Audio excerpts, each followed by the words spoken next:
Here is Stairway to Heaven laid out with the first finger. We're going to take our first finger and play the first three notes. And after we get done with our first chord that we're going to play, which is going to be utilizing third finger on the 7th fret, and then first finger is going to be making a bar for all four of these. So if you just want to start the whole mechanism off like that, we would have, if need be, we can remove that finger, but remember, this whole thing is shaped out of the A minor shape. It's like an A major, just doesn't have a major third, has a minor. That shape should be familiar because of the E major in a secondary fingering, without becomes the minor. So if our practice is being able to make that shape in every fret up to the 5th, try that. If you need to move, that's great. But when you make a bar of all four and you play that, you're already ready to lay your finger right here on the D string, 6th fret. That note's going to be an F sharp. It's walking it down. You're going to put your finger up top here for the B. If you don't want to do that because that feels awkward while keeping your finger totally straight in the back here, you can also just bring that in and then put your pinky down. That still works because the purpose is to get the F sharp, the B, and then have the C and the E on both of these notes. So the bar chord right here stays through the whole motion of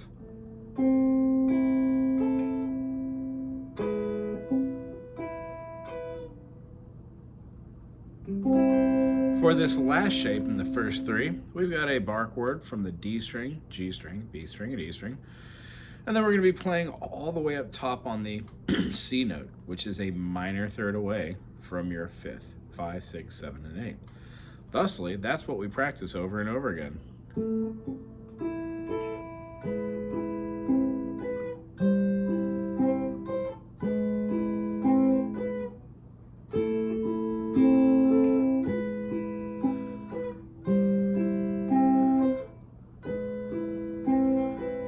You could view it as a bar chord going all the way down if you want, because we're not playing the lower notes.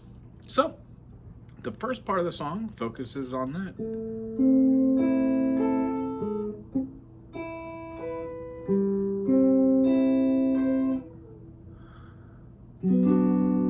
Not so much a B minor, but a B minor 7 works. And then we would play an F major 7, which requires us to play what looks like an F major, but we're really only utilizing the C note, we're utilizing the A note, and we're utilizing the F note while keeping the top E open. Very nice. And then what's shown in most tablatures is the 2 and then open, and then 2 and then 1 and 2. Now that works, but there are multiple guitars. I suggest playing a G major and then an A minor twice. Looks like this.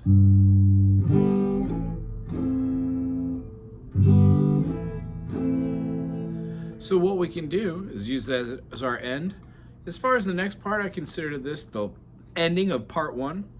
You're gonna try and go up and down the fret on the A string, the 5th string, and play it a couple of different times in different rhythms with over here. If you play with a pick, great. You want to feel your finger going through the fret, over the frets and through the metal frettings. The concept behind this is it's kind of out of turn, this lick, this passage, and it's very fun. It's going to go from the open A string, slide and kind of catch it around the 3, and then go to the 8 and pull back to the 7. So that's going to be our practice for that section. Just like in the first section, it was going.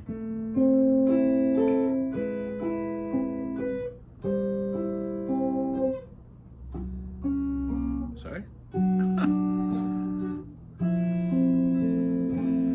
That first part just really needs this, because the other part is kind of easy. Once you get here, you're almost home free. Then you got your B minor 7, and you're home free.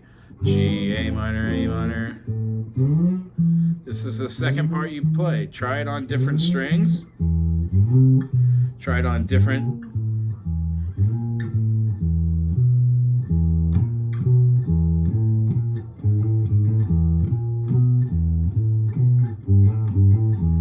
We do this with these little hammer-ons, half steps, and whole steps to see if any of them sound pretty cool. One of the tricks I used to do that's called the telephone. You can do it anywhere.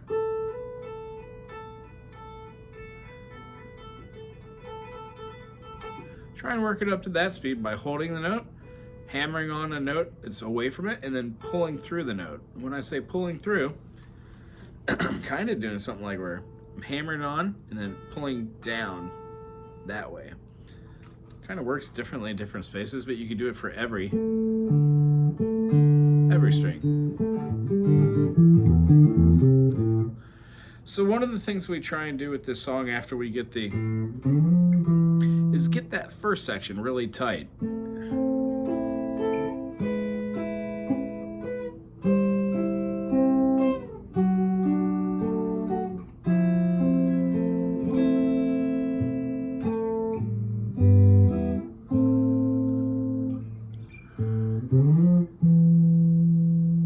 Once that's pretty tight, it repeats. G, A minor. Now rather than sliding up here and then back, which where we went was actually just the minor third of the C major, the chord you're going into, actually feels kind of interesting. You're gonna walk that A minor up with a B in the bass to a C major. You can move this all the way up. Pretty cool, eh? Or you could just walk it down to that B and then to the A minor. There are multiple guitars, so there's 2 or 3 things going on. Find your way home, really. All roads lead to Rome.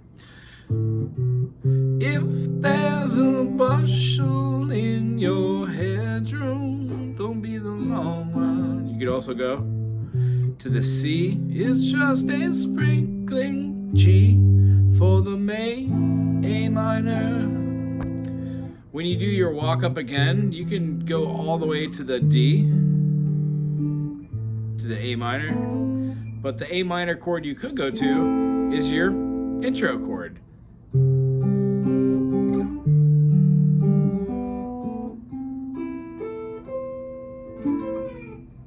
Little fun for the fingers, same chord.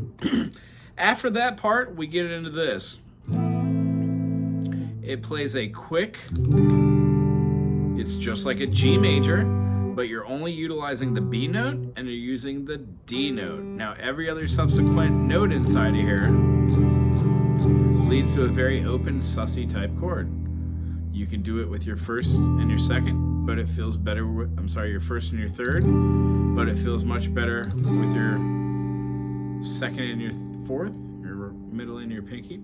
Because the next thing you're gonna do is go back to an A minor 7. So play an A minor, remove that third ring finger, put the pinky on the D, and what I let this finger do is just mute the E and the A string. Here's the rhythm. Down, down, up, down, up, down. We have the next chord is gonna be played, and you're gonna play a quick G if you want, but I do a, what is it?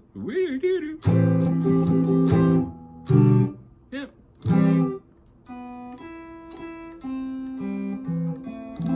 So here's your A minor. Now, questionably,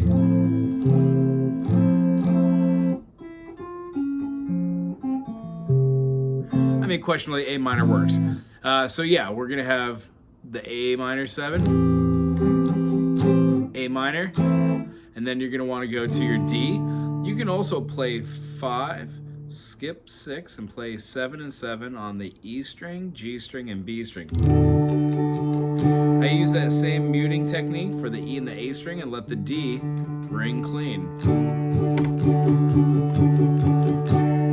Then back to the same kind of groove. A minor. This time we ride that first finger all the way up to the 7th fret, layer 8 and 9. We're We're going to be playing this E minor shaped chord, but we're just playing the tippy top and not striking the bottom.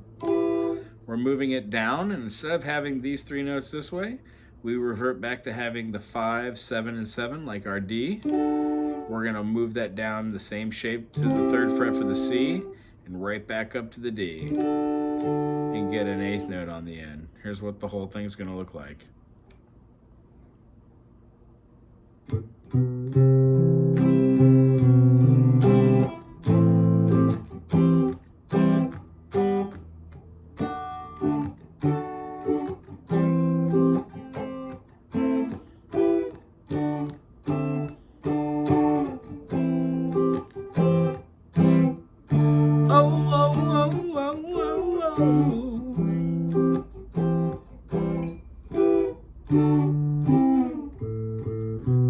Yes, there are. Then it goes back into the same portion you just learned. After it does that again, it does that same thing twice, but the last time, instead of going back into a verse, it does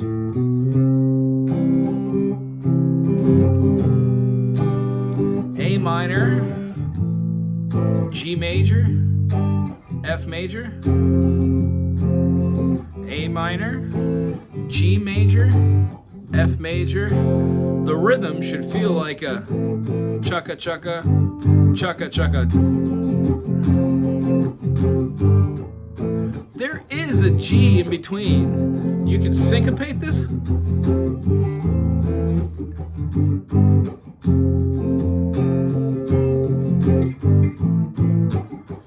Last time, better da da da da da da da has the and there's a one down the road.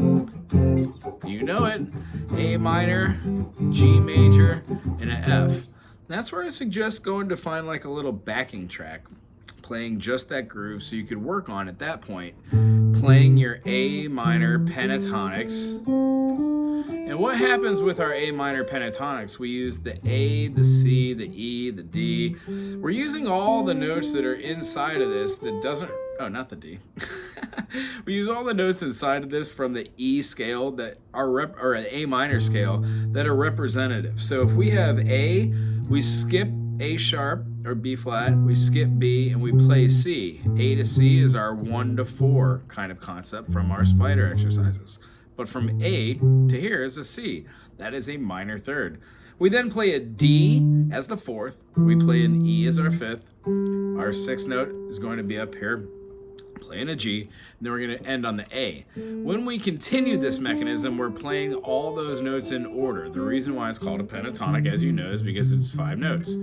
What we do is we learn how to alternate those notes, like maybe a 1, 2, 5, 6, 4, 1, something like that. That gives us a little lead on how we might want to play a melody over the top. So if the melody was all the notes are fine to play over the top of this one casing. But the concept is there are a multitude of pentatonic scales, one of which we had an E in there, right? So we had an E. When we play E, it's right here at the 7th fret. When we play a D, it's right here. At no point do we have an F sharp, right? So we don't play an F sharp, but we do play a G, don't we? So an E, a G would work, right? Our A definitely works. When we go through the process of seeing that this mode right here can be a part of our process of seeing pentatonics being underneath us and touching, so we then play the other side of them. Those notes that we played here, those notes are a part of this pentatonic, and thus begins the same sort of functionality that we had trying to move from one point to the other. We're starting off simple with moving from spider exercises all the way into seeing that other songs should be played in chords like an A minor and they have leads like, I don't know.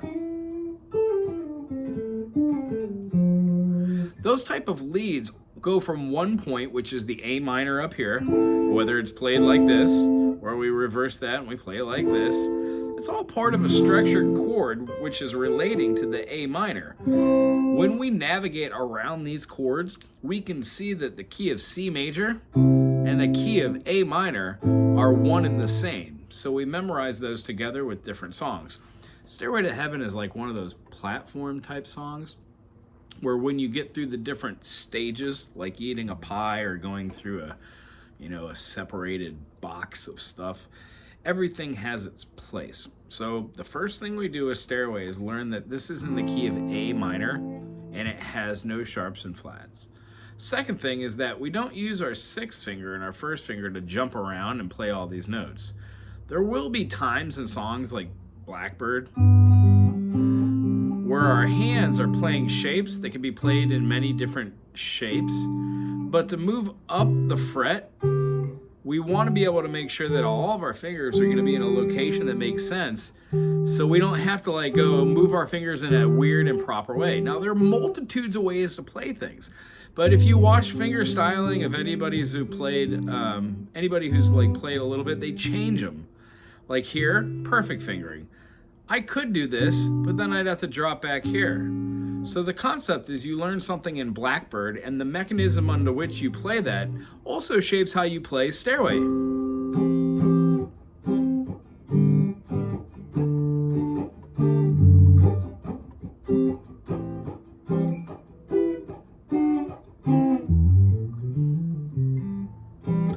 All the notes that you want to find are at your fingertips, and what we do is we practice them slow. So when we play melodic modes like an A minor, those have some of the notes that the pentatonic did not have. We don't really just always play pentatonic straight, as I aforementioned. We might put them in like a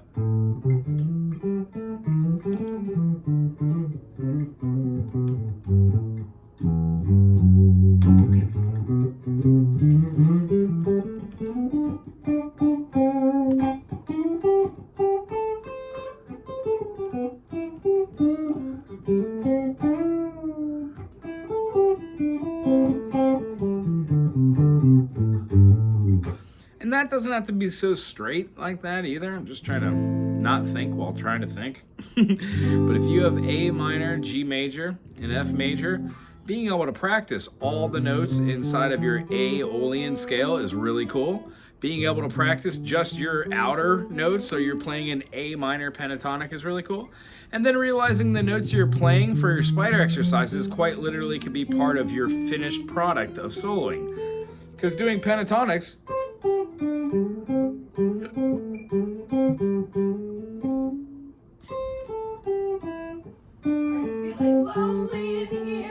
hey. You're never alone. How are you doing? I thought you were making it today. Is that your email? It said, I hope I can make it for whatever. Oh, good. I didn't read that through. Yeah. Right on. I'll get back to you. Yeah.